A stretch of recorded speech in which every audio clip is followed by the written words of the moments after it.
Alors moi je suis M. Kabonango Luc, comme vous le savez déjà, je suis membre de l'Union pour la démocratie et le progrès social. Et j'aimerais juste intervenir un peu dans le cadre des idées suivant la consultation du président de la République. Nous proposons un code d'éthique pour arriver à mobiliser le comportement de tout le monde, des dirigeants et des employés, afin de promouvoir la bonne gouvernance. Le code d'éthique en soi, il réunit les principes, il réunit les règles qui sont opposables à tout le monde, opposables aux autorités, aux dirigeants et aux employés dans le cadre d'un environnement du travail. Il a pour objectif de faciliter l'intégrité, l'honnêteté et le professionnalisme. Je ne dirais pas que le peuple a besoin d'entendre le président de la République parler d'un code d'éthique.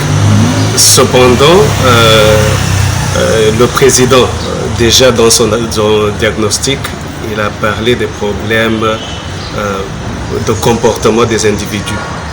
Et pour remédier à cela, nous avons besoin de promouvoir une déontologie et un code qui permettent à tout le monde de se comporter d'une certaine manière dans le cadre de l'emploi. Ici, donc, nous pensons que toutes les propositions, toutes les mesures qu'apportera le président de la République, étant donné que la problématique à laquelle nous faisons face est particulièrement de bonne gouvernance, dans la recette qu'il proposera, nous pensons qu'il faudra absolument qu'il y ait un code d'éthique et une déontologie qui pourront constituer le sous-bassement de la bonne gouvernance et éventuellement de l'action du gouvernement pour résoudre le problème du besoin de la population. Certes qu'en République démocratique du Congo, nous trouvons des personnes de bonnes mœurs, nous trouvons des personnes intègres, mais cependant, vu le diagnostic qui a été apposé par le président de la République, nous faisons face à une situation de caractère et de comportement individuel et même collectif, si nous pouvons dire. Et cela, dans la sphère politique, nous pouvons attribuer cela à la succession des systèmes dictatoriaux qui ont fait que le culte de personnalité et le clientélisme ont pris place et tellement corrompu les consciences de la société congolaise, tellement que les antivaleurs passent pour la norme aujourd'hui. Pour nous permettre à corriger ou à relever le défi que nous avons et améliorer l'éthique de la population congolaise et particulièrement le leadership aussi. Nous pensons que nous avons besoin d'un leadership fort, responsable, qui prêche par l'exemple.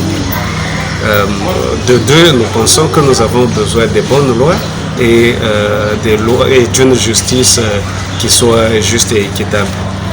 Enfin, ça c'est un projet à long terme, mais avec le leadership déjà tel que nous l'avons décrit, il peut canaliser les choses de façon à conduire toute la population. Mais nous avons à moyen et long terme l'éducation de la population. Nous pensons ici de l'enseignement, nous pensons de la culture, du social, nous pensons du spirituel. Nous devons adresser la question de l'éthique du Congolais par l'éducation.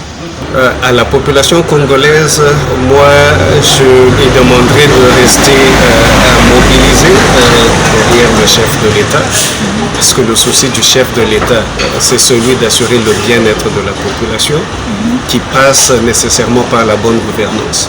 Restons mobilisés derrière le chef de l'État, soutenons le chef de l'État dans les mesures qu'il prend et travaillons dur, soyons préparés à travailler dur, à faire des sacrifices là où nous avons besoin Et puis nous allons avancer cette fois-ci, je l'espère, dans la bonne direction.